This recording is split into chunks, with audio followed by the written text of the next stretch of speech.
So if you're wondering why I've got that on display, if you want to follow the channel at the moment, I've been going for a few problems. You ask, what am I doing? I'm going to show you what I'm doing. Plan of action. You can see the old air stone's still working nicely. Just put the rest of the mix in. It costs you with stuff like that. Bang him, to be fair. Where's you off to the pub, boy? Yeah. Thank you, mother, for the rabbits. That's part of being a koi whisperer. Just going from work. I'm going to drop the pond level in the pond. I've recently been treating the pond for a parasite. So I've been going through a course of treatment. I've been dealing with gill fluke. I've been dealing with trichodina. And I've also been dealing with normal skin fluke. We're on the last final stage now of the hurdle. If you flip back, check out my other videos, watch what I've gone through, watch how I've dealt with it. It's all there on the videos if you want to go and check it out. But what we're doing today, first job, I'm going to drop the pond level down. I'll show you that now. I've got a little drop-off point around the back of the pond. I'm going to replenish the water, give them about 10-15% of fresh water just for the next 7 days, where I'm going to be bypassing the drum. And then I'm just literally just going to put no trickle to the pond, leave it for 7 days, hardly any food. And then hopefully this is the last of the medications that I have to put in. So stick around for the video and we'll get back to you in a bit. Right, so people ask me what I've got this down the back of the pond for.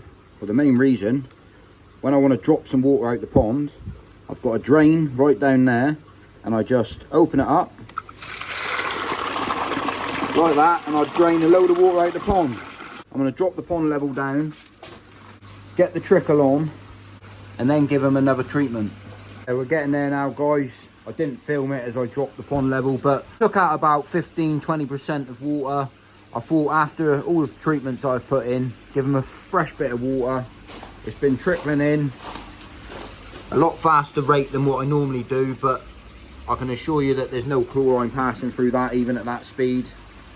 I've still got the skimmer plate on, and what I'm going to do inside my filter house real quickly, grab out the treatments that I need. One thing I've noticed as well, guys, since using the PP treatment, how much this has changed colour. And it doesn't mean that because it's changed colour like this that it's a good bio on it. It's basically the PP which has done it. So if you ever think to yourself, when you see people talking about it, that their media is really mature and it's super mature and everything, just because it's gone that funny brown colour doesn't mean that it's super mature. What that means is sometimes that it obviously is more mature than what it is white, but what I'm getting at is sometimes it's down to how much treatment that you've put into a koi pond. And because this is the first time I've ever put treatment into my koi pond, part of the reason why it's gone from white being a year, like a brownie colour where you couldn't really see it, now it's glowing up on the camera, how dark that really is. But that said, a few things I've got to do in here. Got to take my little bung out of here. This is my little skimmer bung. You can see it down here. What that's doing is a tiny little 4mm drill bit, and generally when I do a trickle in, it just helps skim off any of the protein build up on the pond.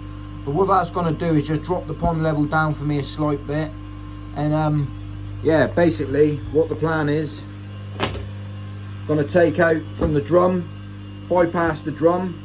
As you can see, the old air stone's still working nicely, but what I've done, I've just bypassed the drum. I've just popped these out, but what they do, one slot's down there, one slot's down there, so the water's just passing straight through the drum, just so I don't keep triggering on and off with the automatic valve sort of thing, which triggers the water or triggers the drum to clean itself. But before I do that, I'm just going to make sure there's nothing on the screen of the drum. Put it on a quick cycle. That's going off. I have noticed as well, this is flashing, so I need to recalibrate this as well. TDS in the pond's very good. Temperature up at 15. Banging, to be fair. Bit noisy because of the drum, but you'll have to put up with that. 7.4, but I need to recalibrate it, so I'll do that in a minute. But yeah, what do we need? Sorry about the noise. That's part of being a koi whisperer. I'm going to bung in the rest of this now, and hopefully, let's get out because it's bloody loud in there. But yeah, hopefully this is the last treatment that I'm going to put in. It does say that it recommends that after a course of 7 days to add a treatment, same brand, and use a treatment called Fluke P. But I'm going to use this again. If it kills them the first time, it's going to kill them again the second time. and I feel completely confident that me putting it in is going to do the trick. They all look 10 times better than what they did a couple of weeks ago. Sorry, flashing and flicking. But yeah, let's get this mixed up. You do have to, it does say to dissolve it in a little bit of warm water to start with. So I'll do that, chuck it in a bucket, and then spread it in the pond. But yeah, these here are looking tidy from the last video. And thank you, Toad, for doing the DIY work. Was you off to the pub, boy? Yeah. Look out, going to the pub, boy! Yeah, but that said, look, let's crack on, get this in the pond, and thank you, mother, for the treatments. Well, you ask, what am I doing? I'm going to show you what I'm doing. So, boil the kettle, dissolve in warm water, give it a bit of a half a bucket, because this is boiling hot. Lovely.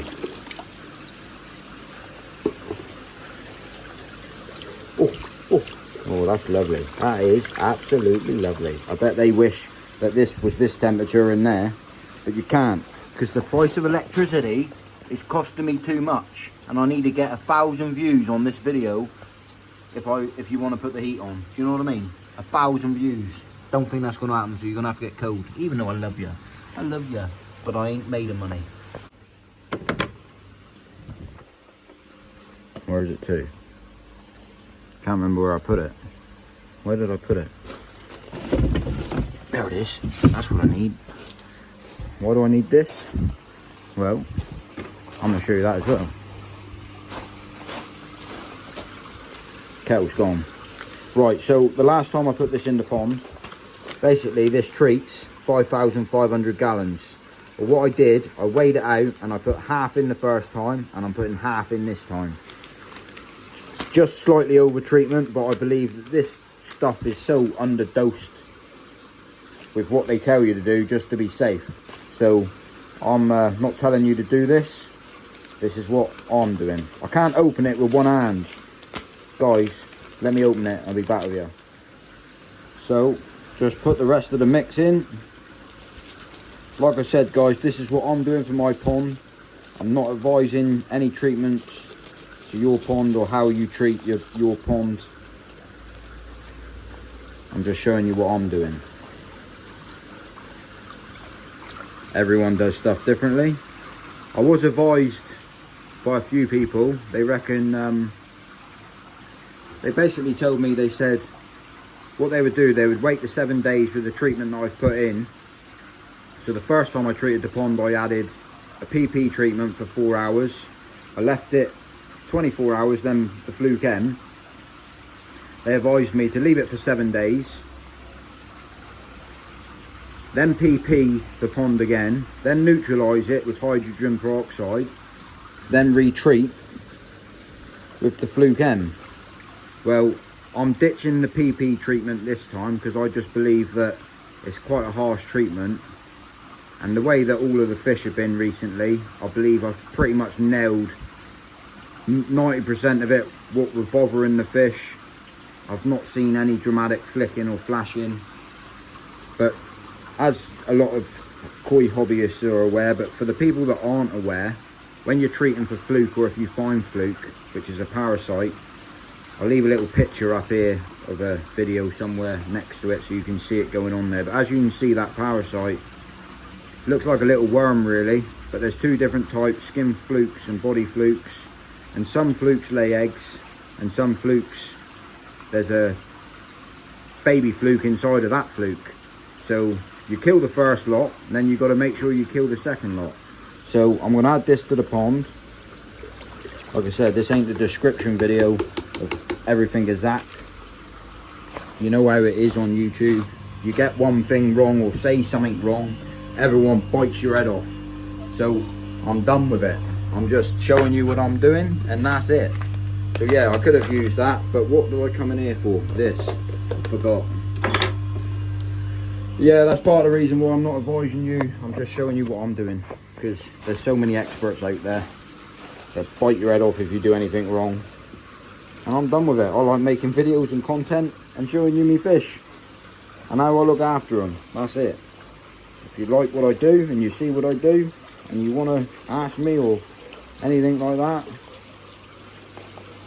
I'm willing to help if I can. If I can't, you can only do what you can do. You's hungry, innit? You's hungry though, but you can't have anything yet. So yeah, all I'm doing, guys, I like running it up and down the pond. Sometimes I spread it over the air stone.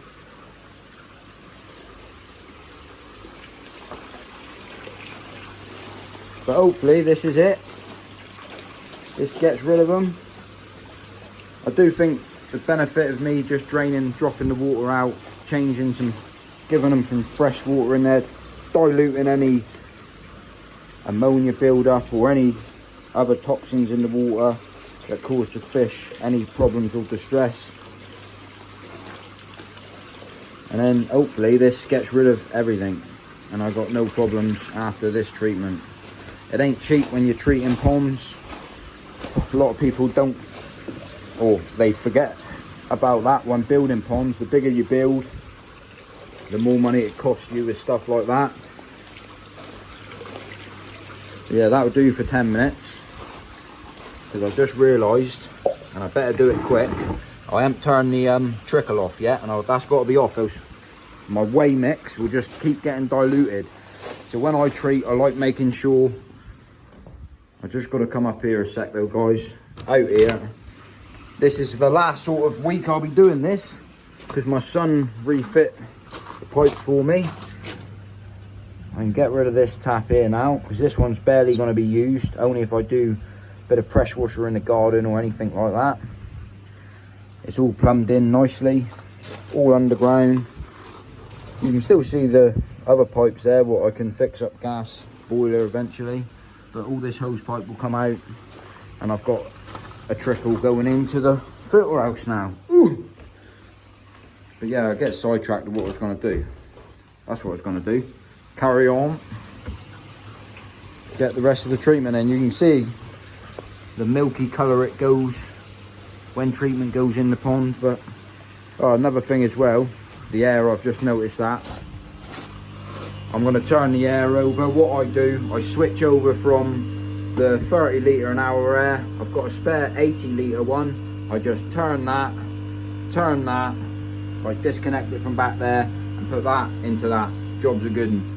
It's also on, I've got it on like a watt saver as well, so I'm not using as many watts from it. So what I'll do, I'll disconnect that. This one's plugged into here, and I'll just turn 80 litres an hour of air in there. But I need 2 hands for that. I'll be back in a sec. I'm going to get the rest of the treatment in now. I've already bypassed the drum, so all of the water, the way I like to do my treatments is that you don't add no extra water to the pond, because you don't want to dilute the chemical that you're treating with. You don't want to flush away any of the dirty water for a week, because you want it to stay in the pond and do what it needs to do to help your fish. And yeah, and then after that, what I'll do, I'll drop the water level after the 7 days, replace that with some fresh water, and then a week after that, I'll start adding beneficial bacteria slowly to the pond, keeping the UV light off the whole time, and hopefully I'll start seeing some improvements. I'm going to get the rest of this in, and then I'm going to change this, because this is flashing and it means it needs recalibrating. That's all it means. But yeah, happy days. Let's crack on and get the rest of this in the pond. Right then, guys, so as you can see, treatment's all in. I'm standing in here because it's getting a bit late, and I thought I haven't finished this video off. So as you can see, did you see that fish do a little flash on the bottom? Obviously that means the treatment's in. There is a few parasites left. They're moving around the fish because they're dying slowly, or they don't like this treatment and it ain't doing them no good, which is irritating the fish. And it is very often or rarely that they're flicking and flashing, but I just wanted to show you on camera what can be expected after treatment's gone into a pond. But it just shows that it's definitely worth doing. They could also flick and flash with irritation to the fish with treatment in, but the way that that fish is acting, I just wanted to show you that's not just irritation to the gills of the fish. That's something annoying the fish and it wants to move it. So just shows there was still parasite in the pond, even though I think it was looking pretty good. The fish were behaving a lot better. It's definitely worth me doing another treatment. So it's going to be another 7 days now. And hopefully it's the end of it. But, you know, with this parasite game, sometimes you just can't kill them. But you got to try your best, do what you can do. And if it don't work, try something else. But you can get yourself into a boat of seeing one little fish move and you think, right, I've got a treat or I've got a scrape. I don't believe in that motto. I believe when there's a problem, when you start seeing problems like I did with fish damage themselves, course of action was needed to be taken. I needed to get involved and I needed to help them out a little bit. Sometimes you can see a fish flick and flash, and that's just because it's got an irritation to its gills. It's had a bit of food stuck in its gills. It's got something in the pond stuck in its gills or mouth, or no different to me and you when you go to the toilet and you've got to have an itch behind the backside. You know what I mean? Sometimes you just need to have an irritation itch and you can get flicking and flashing. But the more you learn to look at your fish, how they behave, you learn when treatment's needed and what treatment is needed. But you need to find out what you need to treat for first. That said, that's a hell of a lot to listen to. Hell of a lot of me with one breath. I need to go and have a cup of tea. On that note, this is not the end of it, but I'll update you all in a week, let you know what's happening. And yeah, what do we say, guys? Thank you, mother, for the rabbits. Over and out, James Koi Whisperer.